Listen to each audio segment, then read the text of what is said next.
Right, do you want to tell us about some big transfer news? Djed Spence heading to Spurs.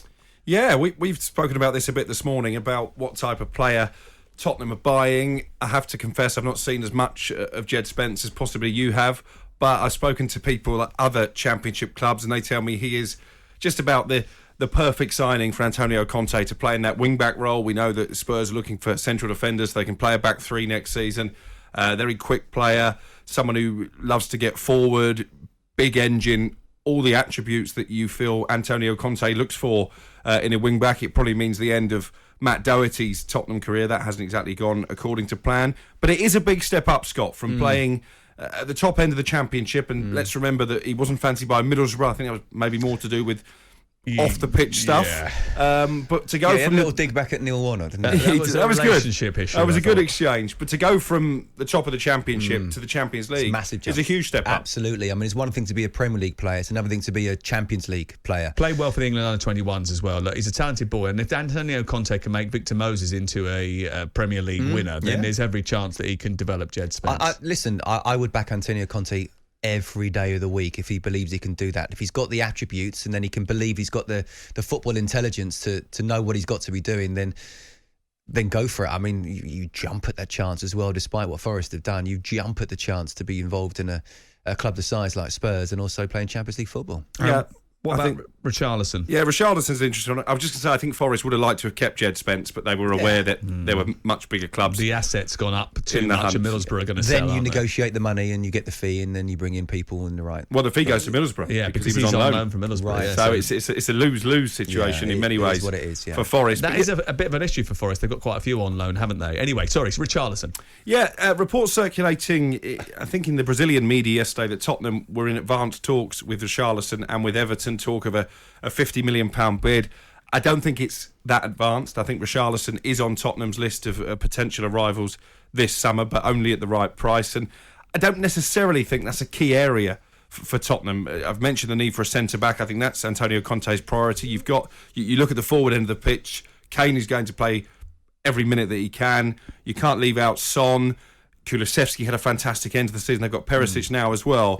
So it's difficult to see where Richarlison really fits in. I think he's a fantastic player. I think he's a bit of a whinger, to be honest. But he's also someone who needs to be playing week in, week out, because you do otherwise feel behind the unhappy. scenes. Absolutely. You texted me about this morning, didn't you? And you said to me, why on earth would he go there? Because he's not going to play every week. And I said, well, they've got more games this year, obviously, Tottenham. No, but he's someone who would want to play every Champions game League and football. the big game. Yeah, but he might not be Everton to Champions League. But he might not be in the Champions League team. I think what is interesting is that there doesn't seem to be too much resistance on Everton's part to keep him. I think it's going to be a big summer for them in terms of money, of don't they? Outgoings, because they need money coming in to enable Frank Lampard to reshape his squad. Obviously, Tarkowski's going to be there. I think Harry Winks from Tottenham is a possible arrival as well, and that would mean maybe swapping clubs with Richarlison. Those swap deals are difficult to do. You don't get too many of them, but Harry Winks is certainly someone that Lampard admires. Conor Gallagher, I think he'd love to sign from Chelsea.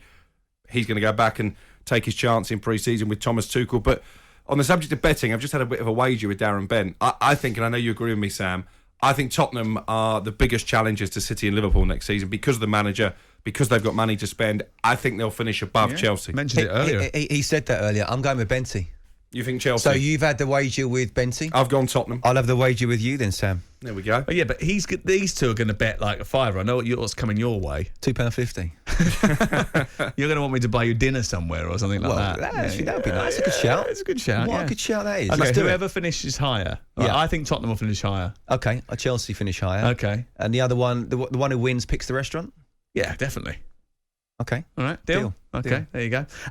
We would talk about Darwin Núñez, but we've done quite a lot on that. So can we turn to Manchester United and their interest in Ajax's winger Antony, who I've seen a couple of times in the Champions League this season. I thought he was terrific. Yeah, speaking to you during the break, and we were talking about possible transfer stories, and I said I think United are definitely in for Antony. You said good player. His numbers for much of the season were decent. I think he missed the end of the campaign injured, but obviously he's someone that Erik ten Hag knows well. There's been talk of a £40 million bid going in for him. Certainly my sources at United haven't distanced themselves from those rumours, so I think Antony is a target. In fact, I've had a text from somebody else saying if he doesn't become a Manchester United player this summer, I would be surprised. I think at the moment him and Frankie de Jong look like two definite arrivals at Manchester United, and two players that Ten Hag clearly trusts and believes he can get the best out of. Not really the area, though, that I think Manchester United need to improve in. But Middlesbrough are interested in Dean Henderson. Any chance? I doubt it, to be honest. I mean, you can see the connection. Chris Wilder, manager at Middlesbrough, did so well for him at Sheffield United. I think it's a problem for Dean Henderson because Newcastle were interested, but they haven't followed through that interest. It's a World Cup year. He's not going to get game time at United because De Gea's the number one, might even be the captain. And Premier League clubs aren't queuing up for him. Does he want to make the drop into the Championship? I don't think so, knowing his character. He might not have any choice. He's not going to be able to push John Pickford now because if he was going to do that, he would have to have played in the summer.